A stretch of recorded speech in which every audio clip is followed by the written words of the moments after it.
So, George, welcome to Founders Live Conversations. Thank you. I'm excited to chat with you. We're here. I'm visiting Tallinn in Estonia here. It's amazing to be here. And, as I travel through Europe, I meet founders and entrepreneurs, and I love to talk with them and interview not only what you're building, why, but your experience. Right. So first, what I would like to do is really just let's learn a bit more about yourself. So tell us a little bit of background, maybe your bio, and just kind of maybe where you grew up and all that. Sure. So maybe I'll start from the education side. So I was born and raised in Estonia, and when I was 15, that was born in 1990, so just in the Soviet Union. But in 2004, Estonia joined the European Union. My family moved to Brussels, so I actually completed high school in Belgium.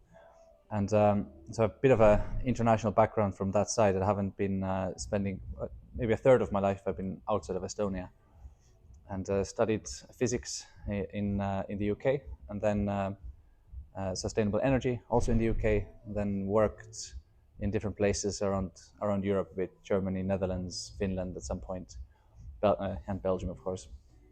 So I've been seeing Europe from different places, but I like to think of Europe as a single village from England down to northern Italy, and from sort of like Poland down to the Pyrenees. Maybe it seems to have quite a homogeneous culture. People think the same way, dress the same way. Yeah. Well, and I think that's a really good place to start. Is you've lived a number of places, you've traveled, and you're mentioning that you've seen a lot of Europe.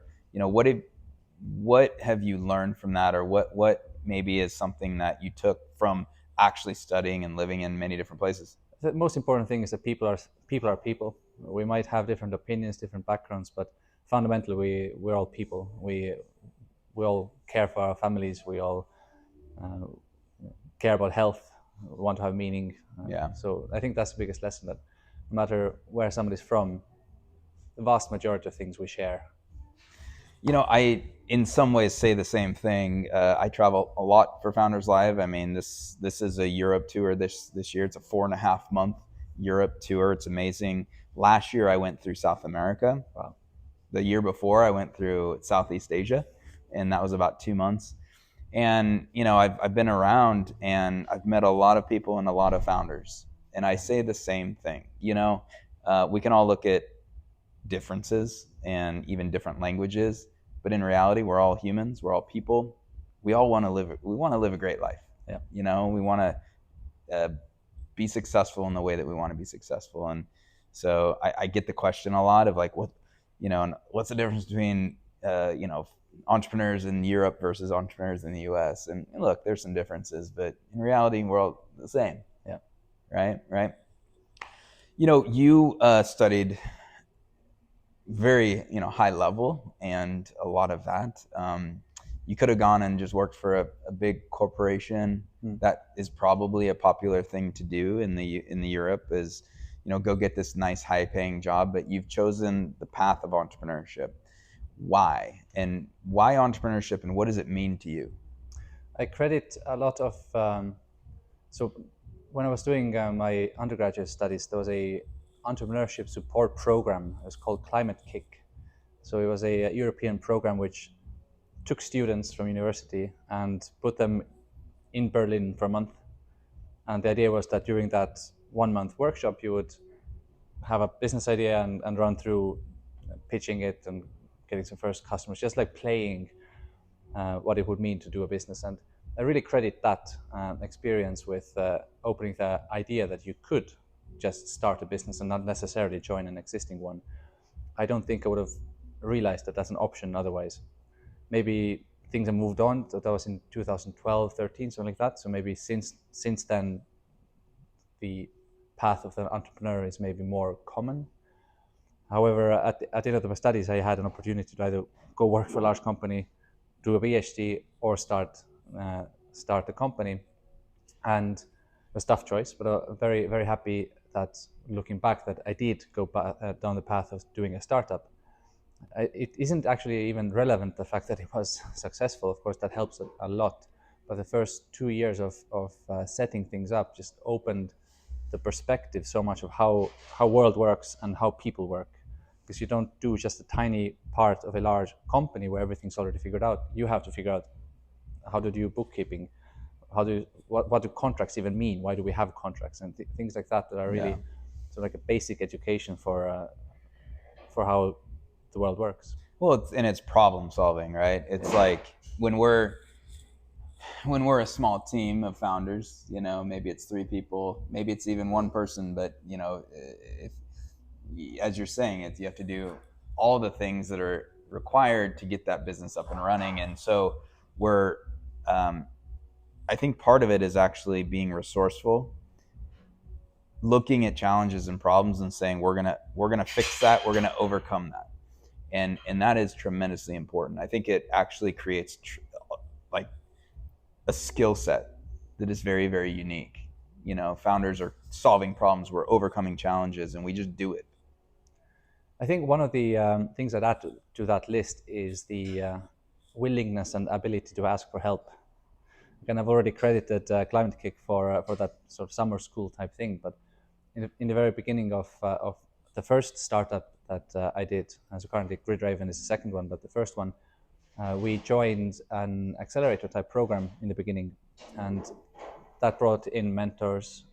We were part of 10 other startups who'd also started at the same time as us, and just seeing what they're going through and seeing what the advice we were given, I think the ability to listen to advice and actually act on that was certainly critical for our success back in the day. So I think, sure, on the one hand, people who are maybe more eager or more willing to take such risk as jumping into the unknown of starting a new company, that probably pre-selects the type of people who do that in a way. Maybe more traditional people maybe don't make that choice in the first place. But if you've already made that choice, then it's really, really critical to be able to ask Yeah. and listen to advice. Ask for help. Yeah. Sometimes it's hard, sometimes it's, I don't know about you, but I catch myself, I think we just, in some ways, we're so trained, maybe, or like we've just been so many times we're like, hey, I'm just gonna go figure it out, and we're kind of in a hurry and we just want to do it. So, but you're bringing up a really good point, is to ask for help. Yeah. And be open to that, and not worry that no one's gonna think you're not smart. Like, we're already in a place of, we're doing something that's very important, and sometimes we think it's impossible and we want to go, so we need help. That's really great. Yeah. And there are a lot of programs nowadays. It's just a number of accelerators or support programs, and even places like Palo Alto Club that bring people together. The number of those has definitely increased over the past 10 years. And so I think on that side of being open and asking for help, then help will come. Yeah. You mentioned you had a previous startup. I want to ask about that first, and then we're going to get into Grid Raven. One, how did that go? And two, what was the biggest lesson that you learned from that first early startup? So for the entire, so all of my choices and things I've done over the last decade or so have been aimed at accelerating clean energy. So I studied sustainable energy, and the biggest issue with solar and wind is that they turn up. You depend on the weather. You can't control the sun and the wind, so you have to change when you consume electricity. And that was what the first startup did. It's called demand response. It's just shifting consumption of electricity into different times of day, and selling that power. Because if you turn things on and off, it's effectively similar as if you're producing electricity, selling that to the grid operators. And so in 2015, myself and my course mate at the time, Simon, we started the company actually here in Estonia for 8 months, then joined an accelerator in Amsterdam. It was a great experience, rock start. I really recommend it. And then about 2 years, a year and a half in, we really got traction, and the thing pulled off. So in the second year, I think we had a few million of recurring revenue. So it was really going, and we were growing 15 people, I think, in the second or third year. By that time, though, I was burning out because I was, at that point, I'd been living outside of Estonia for 12 years. I'd been back to Estonia for 8 months during the very beginning of it, seen that I really like it here and feel Yeah. good in Estonia. And so around the time of 2.5 years into my first startup, I met my wife. I have 2 kids, moved back to Estonia, and went different ways. So I was a good leaver, still good friends with the people I knew from there. And so that was the story. The company was about 15, 20 people when I left, and now they're close to 200 people. So it's growing very well. And the biggest lesson, there's so many lessons. I mean, we were 25 when we started and didn't know anything. One of the first people who joined uh, commented and summarized it nicely that basically we're two guys right out of university doing a software company with no software engineering capability. Like we were just on the business side, both of us. But so I think maybe looking back, the biggest lesson now, and over the years, the lessons would have been different. If you asked me 5 years ago, it would have been a different one. But looking back now, I think it's just the important thing is to start and not to worry about it too much. Yeah. Of course, at 25, it was much easier to start and risk having no income for a long time. It's just because the expenses. I didn't own a flat, like I have a mortgage now, and don't have kids, so it was quite easy to jump in like that. Well, all of that in terms of at a younger age, there's less demands on us, or payments that we need to make, or the income that we need to have to support our life. But regardless of that, just start. I really, really like that advice. What you learned, you wouldn't have gone through that process. The company wouldn't even be around. You wouldn't have had that great experience, and now you're building another one. And so it's something that I share a lot too. Is just start, and starting means a lot of different things. Do some very quick, very cost-effective tests. Do quick market research. Talk to potential customers, or all of that is starting. That doesn't mean you have to like fully, build the company and invest in technology and building. Figure some things out first. Get started quickly. I would even maybe take a step before that. Is that almost all of us have seen things that don't work well in our life. You run into stuff that just annoy you, and if there are things on a global scale that don't work well, like the fact that we are increasing carbon emissions so much, just whatever the thing is that you notice isn't as it should be, that's the place to start, because you need to have something that's wrong and or is done badly or not done at all. So finding the problem is just that's the thing. You should start from a problem. Either it's a personal grievance or it's a major problem on a global scale. It doesn't really matter as long as it's a real problem, and then thinking what the solutions could be. I've over the in between these two startups, I spent quite many efforts thinking finding a solution, then trying to look for a problem for that. Like I was looking to energy storage quite a lot. So okay, storage is a great solution. What's the problem that we can solve with it? And those ideas very quickly ran out of runway, in a sense. Yeah. That a lot of people are already doing storage. There's no real problem anymore to solve. So just coming in with I think I have something that could work, and then look where I can put it in my experience. And just, I mean, it's a cliche, but in my experience, I really struggled with that. While both cases with SimPower, the first startup, and Grid Raven now, the problem is so clear and obvious, and the solution to that came afterwards. Yeah, so interesting. Well, let's actually shift into Grid Raven. I always like to ask, what was that problem that you saw in the world that you wanted to solve? Yeah, so in between these startups, at some point I was selling electrolyzers. These are massive industrial equipment that solar and wind production sites can use to make green hydrogen. But what it meant is that I was talking to solar and wind developers from Australia to North America, like literally globally, and everybody is saying the same thing, that they have a lot of money to invest into solar and wind, but they cannot get the grid connection to actually sell the electricity. So the amount of willingness to accelerate clean energy is enormous, but the grid, the power grid, is now the stumbling block. It's not sufficient for bringing energy to where it's needed. And I knew very smart people from my time at Ellering the Estonian grid operator. So in between the stars again, I worked 4 years in the grid operator itself, heading digitalization there. So I sort of knew what it is on the inside, and I talked to my colleague from there that what could be done to solve this issue. Well, the clearest thing, of course, you can build new power lines, but that takes 15 years, well, 10 years, something like that. So by 2035, we could have these power lines to connect things we want today, and that itself is not sufficient to get us to net zero anytime soon. So the problem is that the power grid is not sufficient, but the understanding is that power lines are not yet used to their maximum potential. There's a lot of inefficiency in it.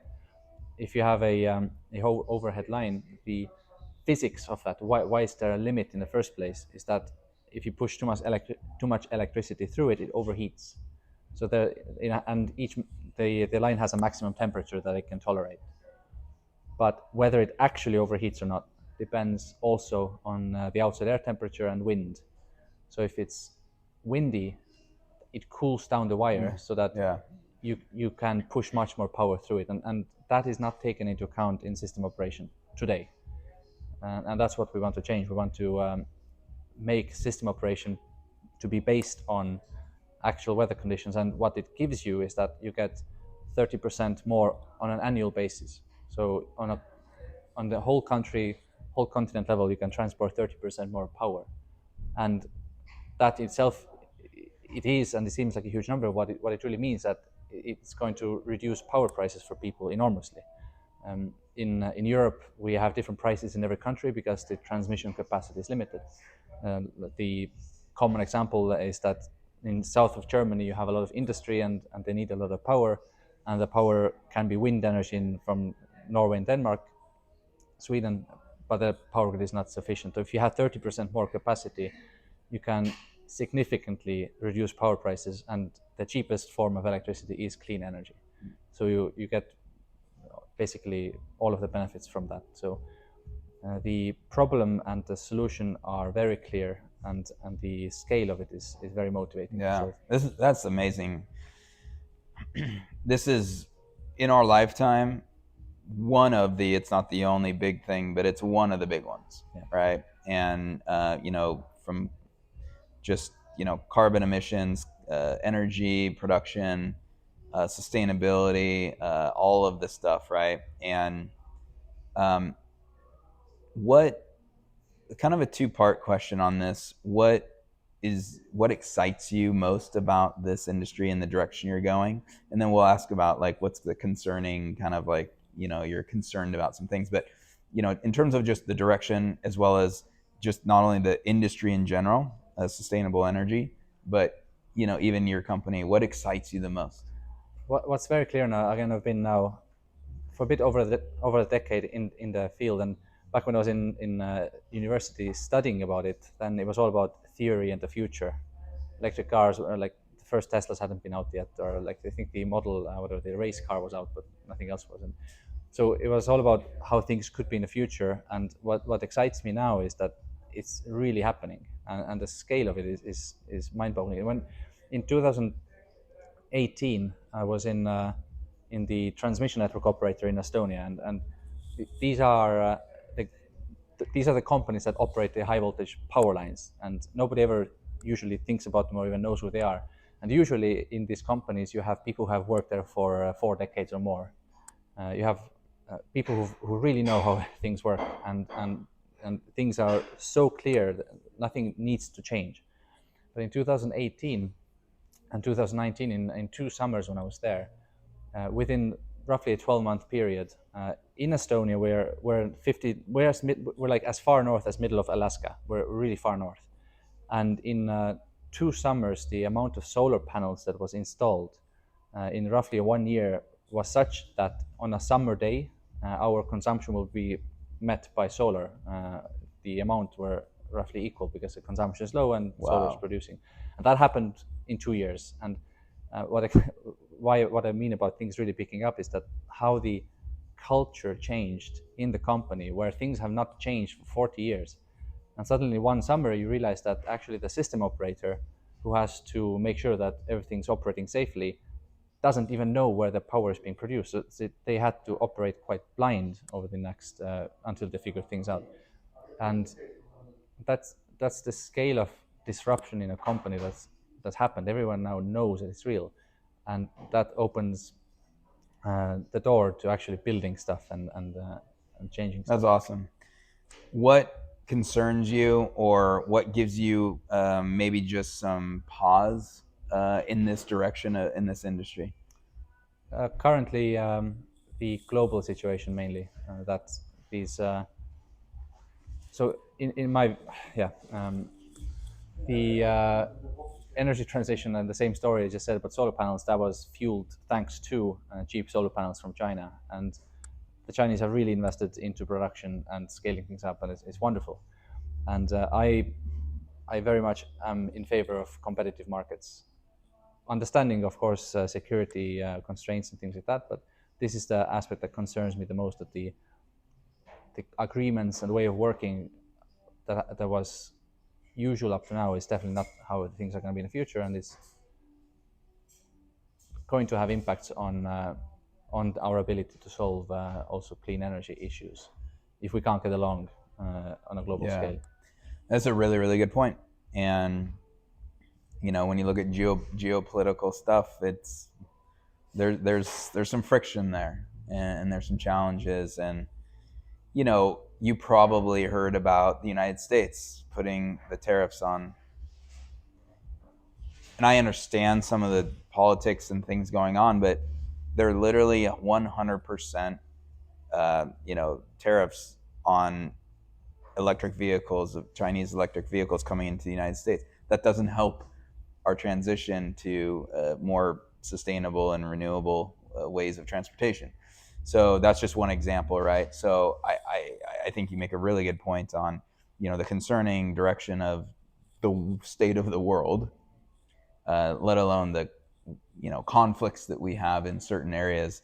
So yeah, that's concerning to me too. So I jump in Yeah, one topic there before we switch is that uh, one storyline and perhaps the aspect of clean energy that could get a lot more attention in Europe than it is getting is the fact that every solar panel that we have in Europe makes energy that we then don't have to buy as fossil fuels from, and we don't have any fossil fuels in Europe really.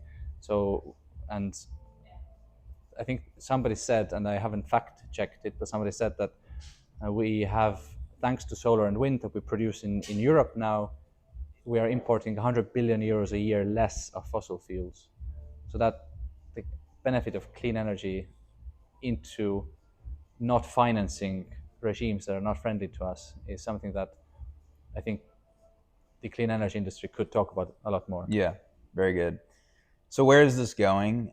Let's go out 10 years, 15 for for Grid Raven, and maybe talk more about the bigger vision that you see the company in and where it goes. So our role is to, so our vision is by 2030 to increase grid capacity on a global scale by a third. And what that will do is that if you have 30% more grid capacity, you can at least connect a third more solar and wind immediately. And right now, uh, there's about 3.5 terawatts. The number is 3.5 that we have solar and wind globally, and an equal number is waiting for a grid connection. So if we can increase grid capacity, you can get a significant increase in the solar and wind that we already have. So that's an immediate impact. But now in the long term, it's been estimated that we need to invest 1 trillion a year into the power grid globally to reach net zero. And that number can be, again, a third or so less if the grid is used to its maximum potential.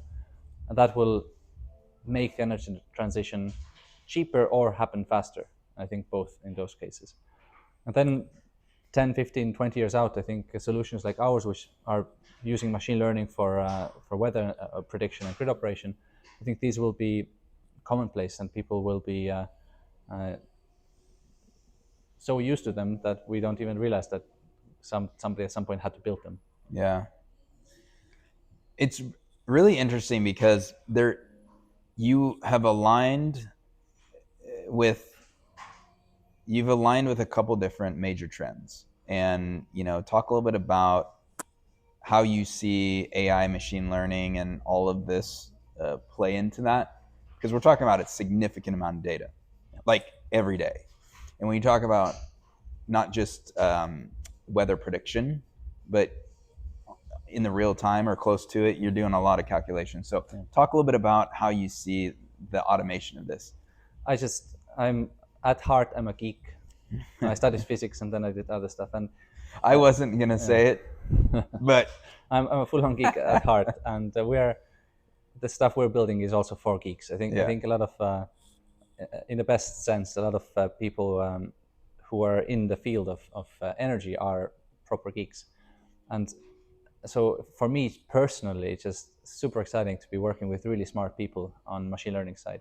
So my co-founder has been, he was previously running a machine learning agency here in Estonia. I think I can say that he's the best machine learning expert in our region. I'm really, on a personal level, extremely happy that I can just be in the same room and ask him silly questions and find out how stuff works. So back in 2019, I bought a textbook on I think it was called Artificial Intelligence, and it's like in its 21st edition or something. It's like the main thing that everyone on Reddit recommends. So my expertise is definitely not in machine learning, although now I see how it's done and what it's capable of doing, and also what it's not capable of doing. So when these large language models came out in the beginning, I also really jumped onto the bandwagon and tried to use it everywhere in my work.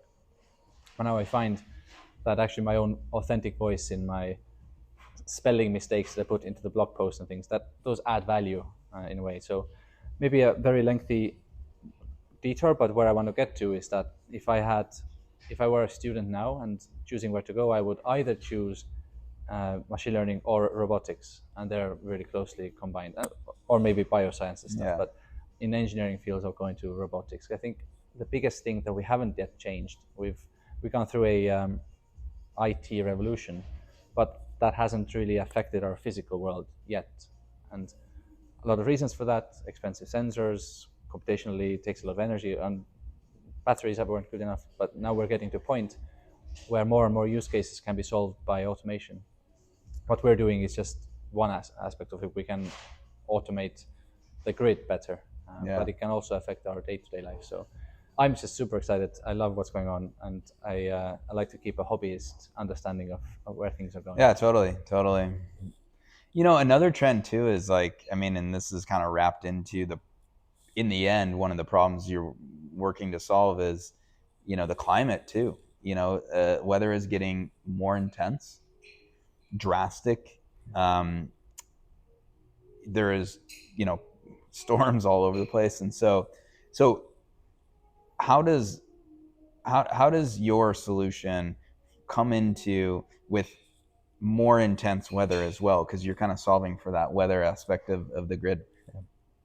So first, a little comment on so again here far north in Estonia, the biggest grievance that a lot of people have with climate change is the fact that we're losing our winter. So if I looked at weather measurements from 1950s up to today and back in 1950, and also as the older generation remembers, snow lasted until end of March. Now snow melts in February, and so we've lost a third of our winter already. Wow. And we really feel it. The snow is redistributed. We're just warming up really fast. So we're losing our skiing weather. That's the biggest thing that currently is impacting in the short term. But of course, over the longer term, this is going to have massive implications of how and where people live. There's a lot of concern over that. And what we do helps bring down carbon emissions from fossil fuels. And because, again, I don't remember who it was, but somebody said that imagine you are the global leader. You're the dictator of the world, and you want to make one choice. You want to do one thing to reduce climate change, and you can actually make that happen. What would that be? What would this one policy choice be? And they argued, by having done a lot of calculations in the book, that the one thing you should do is go to clean electricity, because if you make electricity clean and you electrify industry and transport, then you get 2/3 or 70% of the way there. The rest is land use change and food and many other things, and methane and so on. but the single biggest thing is clean electricity. Yeah. And I get up every day because of that. It's continually been how I choose what to focus on over the last over my professional life. Yeah.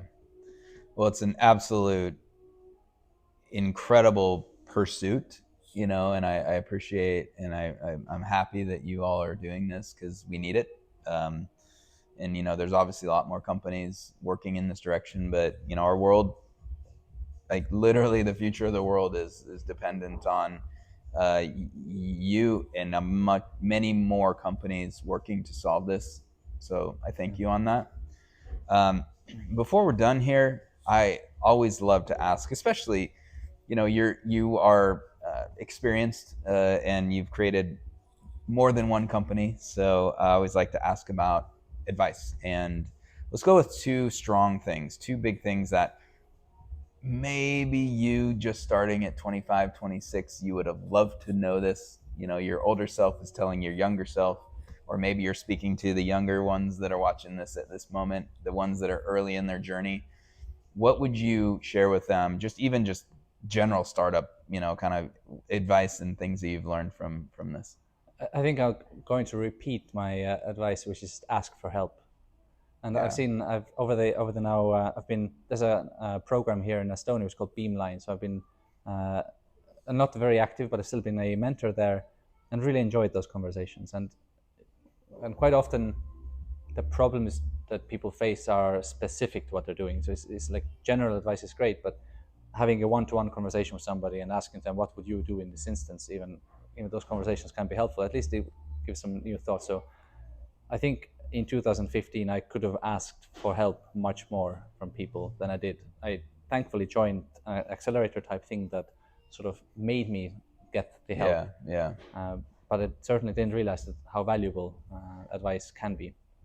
So that I think just being really open. And one thing, maybe if I give another piece of advice, one thing I've always believed in and I continue to believe in now over the uh, having some experience now, is that never be afraid of telling your idea to people.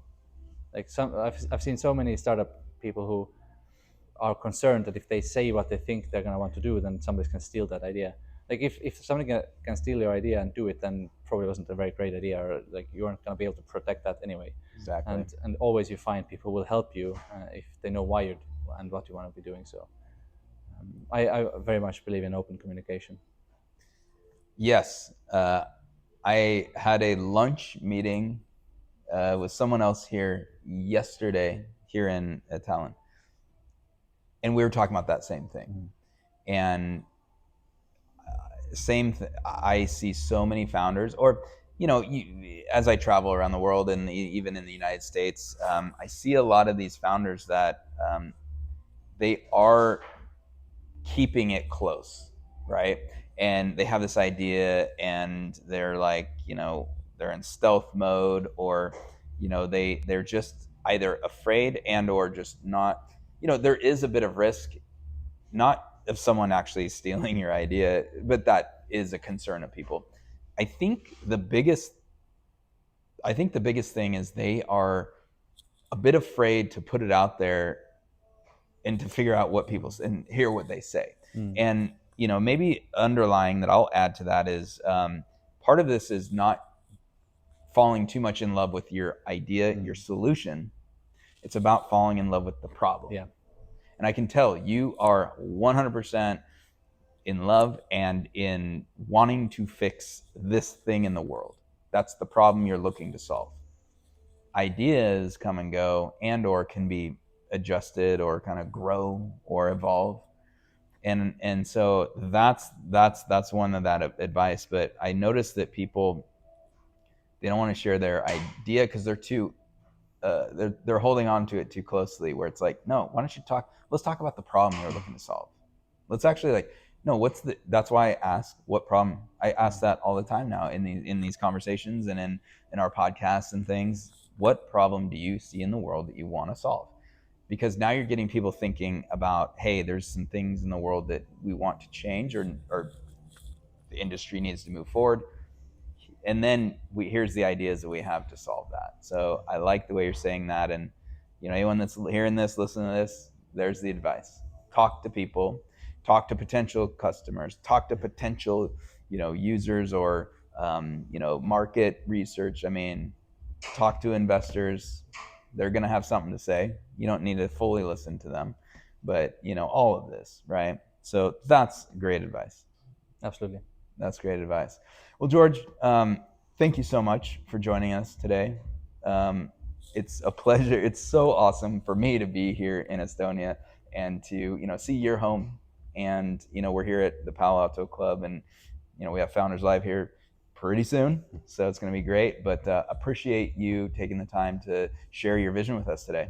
Thank you so much. It's a pleasure. All right. Thank you so much. Yeah.